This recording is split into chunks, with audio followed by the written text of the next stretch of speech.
The immune system is a highly sophisticated system of biological structures and processes that protects our bodies against disease. To function properly, it needs to detect a wide variety of pathogens, everything from viruses to parasitic worms, and then distinguish enemy agents from the body's own healthy tissue. Research has shown that individuals who partake in regular exercise are much less likely to get sick and have better functioning immune systems in general. However, too much exercise can actually have the opposite effect, causing your body to become run down and less likely to recover from an illness.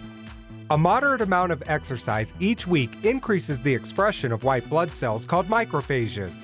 These cells are especially crucial in a person's recovery from respiratory tract infections, and evidence exists that during exercise, these cells circulate faster through the body, scooping up harmful bacteria and viruses along the way. Exercise also blunts the release of stress hormones, which increase the likelihood of developing infections common in our environment. Exercise diminishes stress hormones by promoting the release of endorphins and mood and health-enhancing natural hormones. Interestingly, the rise in body temperature that occurs following an exercise session can mimic the environment a fever creates when the body is fighting infections.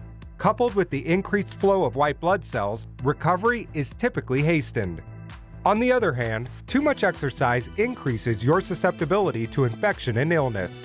Research has shown that athletes who train more than 90 minutes per session, incorporate many high-intensity movements, or train multiple times a day are at an increased risk of becoming ill. This occurs because the levels of stress hormones outweigh the effects of beneficial health-promoting hormones, resulting in a state of chronic inflammation. The period of susceptibility is typically 3 days following a workout. For best results in boosting immunity, limit moderate intensity workouts to no more than 60 minutes. You can exercise when you have an illness above the chest, like a cold, but do not exercise when you have a full body illness that includes vomiting or body aches, as your immune system is already taxed and cannot handle the burden of further recovery. Make sure to have ample recovery time between heavy workload workouts and apply periods of active and passive recovery. In active recovery, you still work out, but back away from the intensity by using slower forms of exercise.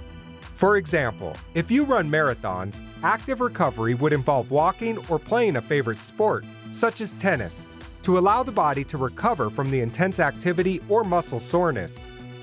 On the other hand, passive recovery means no exercise at all. Instead, rest, massages, and heat and ice therapy. Both aspects are important for a well-functioning immune system. Exercise is an important tool to optimizing your health. However, the key to harnessing its benefits is to strike a balance between too little and too much and knowing when to back off.